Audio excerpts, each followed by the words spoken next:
اعوذ باللہ من الشیطان الرجیم بسم الله الرحمن الرحیم.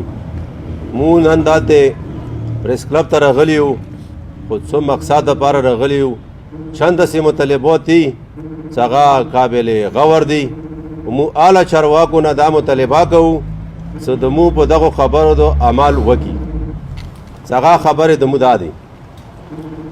ټول نه اول خبره خو دا دی چې کله نه مرجر وشو، مخکې ایجنسي وه، اوس ضلع شوه، نو مو کام کشر دی قانون ته خوشحال وو چېرې دې کې به مو ته هغه کیس مراعات راکړی شي لکه کوم په ضلع کې دي. په افسوس خبره دی اوسه پورې مو ته هغه څه په سکرین باندې څه نه ښکارېږي. هسې یوه ډانچاره ته جوړه کړي، خو مو ته هغه شی نه میلوېږي چې کوم په ضلعو کې دی. ټولو نه اول د مو لکه بل مشره خبره وکړه په شمولتي رقبو باندې هرې دریامې ورځې جنګ دی. نفرتونه رکې زیات شو، مینه محبت ختم شو، قوم سره لګیا دی، ورور سره لګیا دی، ترزوی سره لګیا دی. هرې دریامې ورځې جنګ دی. جنګ ویلې دی ځکه دی چې مو لوړ شو تاڼې ته راپورټ وکړو، هغه یې چې دا د مو په اختیار کې نشته. که هغه نه علاوه یو بل هغه ته لوړ شو، فورم ته لوړ شو، هغه یې چې دا د مو په اختیار کې نشته. که ډي سي صاحب ته ویر شو، هغه یې چې دا د مو په اختیار کې نشته. آیا مو خو په دې نه پوهېږو چې مو د کوم قانون لاندې ژوند کوو؟ دا خو دې نه خو مخکې دا قانون خو چې چېرته په لوړه د تو په درخواست به غور وشو. اوس خو بیخي هېڅ چوګان داسې مداري نه قبلوي چې دا د مو په اختیار کې دی. څو ورځې نه دا مسالې شروع دي، دا کشالې شروع دي. مهرباني ده وکړي چې حکومت دې ته یو هغه جوړ کړي چې کوم ځای کې کاغذات دي په کاغذاتو د فیصلې وکړي، او که په کوم ځای کې روایات دي په روایاتو د فیصلې وکړي. دا خلک په یو فتنې نه او جنګ او فساد نه بچ شي. دویمه خبره دا دی، څو ورځې مخکې لکه زه خپله د پولیس ټریننګ پروګرام ته لاړم.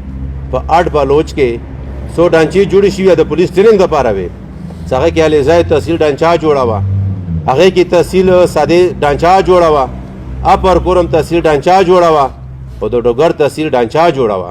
چې په هغې کې مو لیدلو هر ځای نه به یو اواز راتلو، چا ویلو چې د مو ورور چا مړ کړو، چا ویلو د مو ورور ورک دی، چا ویلو چې دا ووالم، چا ویلو چې دا غره نه پیسې ووالې جیب یې ووالو.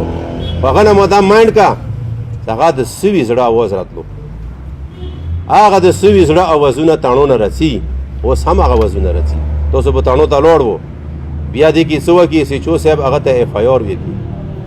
چې کله اف آی آر وکړي هغه کیس روشي عدالت ته، جج صاحب ته روشي، نو جج صاحب په جواب کې او دا وایي چې ته وکیل ونیسه.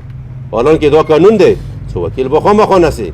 خو چې کله وکیل صاحب ته ویر شو، افسوس خبره دی وکیل صاحب دې نه مخکې خوا ملکانو مشران وو، هغو خو دا قسم پیسونو ډیمانډ چانه نه دی کړی لکه اوس په لاکو ډیمانډونه خلکو نه کېږي.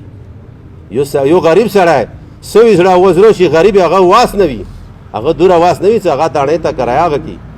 نو زه دا خپل جج صاحب نه، برګډیر صاحب نه، کمانډنټ صاحب نه، څومره اعلی چارواکي دي چې د مو اوس رسېږي، مهرباني وکړي چې دغو وکیلانو ته د یو سرکاري فیس مقرر کړي، چې کم سے کم غریب سړی دا وایي چې مو ته عدالت کې انصاف میلوېږي او د مو کیس لړو کېږي او د مو کیس وخلي.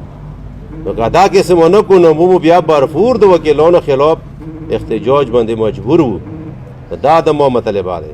او بله خبره دا دی چې څو کلونه مو تیارو کې پراته یو، بار مطالبه کوو چې مو ته بجلي په راکړه، خو مو ته جوابه کې دا یایي چې تاسو میټر یې نه لګوو.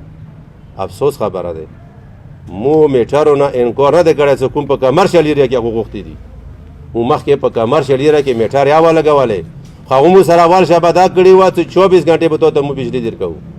بیا خبره راغله 12 غنټو ته، چې کله د بازار والا میټر یې ولګولې، بیا 4 غنټې بجلیا نه وه، نو بازار والا مجبور شو چې خپله میټر یې واپس کوزې کړې. او هغه یې ماته چې په دکانو کې کېښله چې یاره حکومت مو سره ژبه وخوړله. خو اوسه آیا دا راته وایه چې مو د کومې علاقې خلک یو، خو پاکستانیان یو که نه قبایل یو، په دغې علاقې کې د مو قرباني دی. مو حکومت نه پر زور مطالبه کوو چې مو ته مناسب بل باندې یو 12 غنټې بجلي چې کوم د مو سره شیډول اګریمنټ کړی دی، هغه بجلي مو ته په راکړه.